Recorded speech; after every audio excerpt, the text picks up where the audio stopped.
बिहार में बाढ़ ने लोगों की मुश्किलें काफ़ी बढ़ा दी हैं। अगले 72 घंटों तक राज्य के 12 जिलों में बाढ़ से राहत की कोई उम्मीद नजर नहीं आ रही।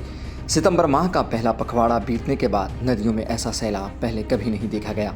स्थिति यह है कि आधा दर्जन से अधिक नदियां 100 घंटे से अधिक समय से खतरे के निशान से ऊपर बह रही हैं। गंगा ने भी विकराल रूप धारण कर लिया है। हैरानी की बात यह है कि राज्य में बाढ़ का प्रकोप बिना बारिश के ही बरपा है।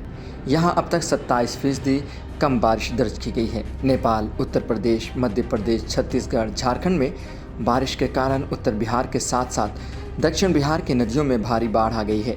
प्रमुख नदियों के जलस्तर में बढ़ोतरी का सिलसिला जारी है।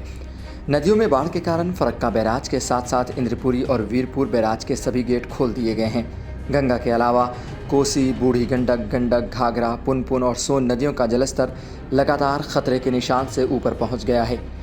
पटना से लेकर फरक्का तक गंगा का जलस्तर तेज़ी से बढ़ रहा है। स्थिति ये है कि भागलपुर शहर के कई इलाकों में पानी घुस गया है।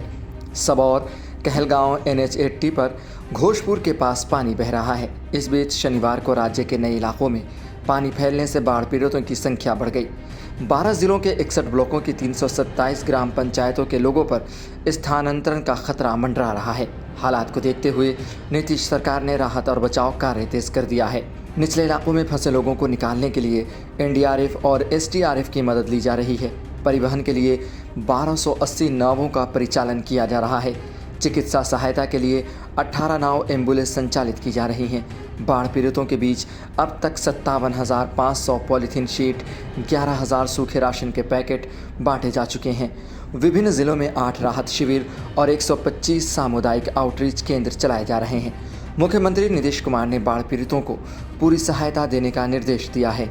उन्होंने शनिवार को सड़क मार्ग से पटना के आसपास गंगा के बढ़ते जलस्तर का निरीक्षण किया। उन्होंने दीघा घाट से कंगन घाट तक गंगा पथ का निरीक्षण किया। कंगन घाट, गांधी घाट और कृष्ण घाट पर रुककर गंगा के आसपास के इलाकों की स्थिति देखी और अधिकारियों से जानकारी ली।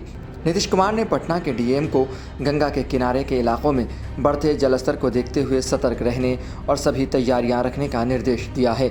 उन्होंने कहा कि सरकारी खजाने पर पहला हक आपदा पीड़ितों का है। फिलहाल यह है कि अगले 72 घंटे बिहार के लिए मुश्किल भरे हैं। अगर अगले 72 घंटे बिहार वाले निकाल लेते हैं तो उम्मीद की जा सकती है कि बाढ़ का जलस्तर कम हो सकता है। लेकिन सवाल यह है कि अगर बाढ़ का खतरा मंडराता है, बाढ़ का जो जलस्तर है वो बढ़ जाता है तो कई इलाकों में तेज़ पानी की वजह से कई इलाके डूब सकते हैं। जानवरों को परेशानी हो सकती है, इंसानों को परेशानी हो सकती है और सबसे अहम बात ये कि जब भी बाढ़ आता है वो अपने साथ बहुत सारी बीमारियों को लेकर भी आता है।